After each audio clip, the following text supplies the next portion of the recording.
Eh bien, il y a 15 jours, sur cette même antenne, je soulignais les manquements de la Commission européenne du fait d'un contrôle insuffisant de l'utilisation des aides qu'elle distribue via les Nations unies à des ONG et plus spécialement des aides à la Palestine dont le montant considérable n'est absolument pas en cohérence avec l'état de pauvreté de la population.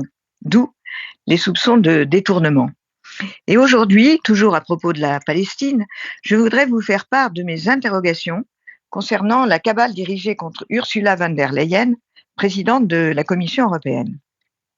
Le 13 octobre, elle s'est rendue en Israël avec la présidente du Parlement européen au lendemain du pogrom du 7 octobre par les barbares du Hamas, et les deux présidentes ont insisté sur le droit et même le devoir d'Israël de protéger sa population.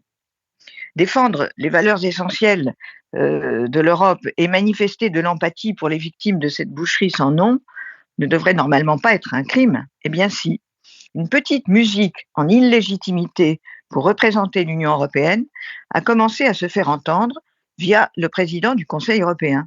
La visite de Mme von der Leyen aurait nécessité, selon lui, un mandat des États membres. C'est faux. Les détracteurs de Mme von der Leyen devraient consulter le site internet de la Commission européenne et ils y liraient qu'au même titre que le président du Conseil européen et le haut représentant de l'Union pour les affaires étrangères, elle représente bien l'Union européenne sur la scène internationale. Mais il ne s'agit pas seulement d'une attaque personnelle, elle est aussi politique. 730 fonctionnaires de la Commission ont adressé à la présidente une lettre qu'ils ont vraisemblablement fait fuiter puisqu'elle est largement citée dans la presse. Reprenant les thèses palestiniennes, la lettre critique, je cite, la réaction disproportionnée du gouvernement israélien et s'alarme, je cite, face au massacre de civils dans la bande de Gaza au mépris des droits de l'homme et du droit humanitaire international.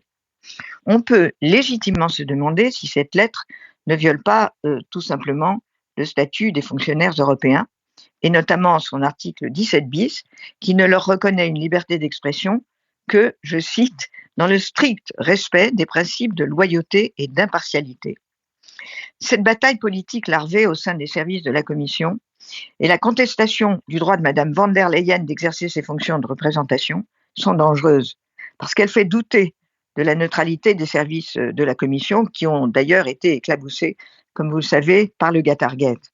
Il me semble que ce qui vaut pour les ministres, selon l'expression bien connue de Jean-Pierre Chevènement, vaut aussi pour les fonctionnaires, à savoir que soit ils la ferment, soit ils démissionnent.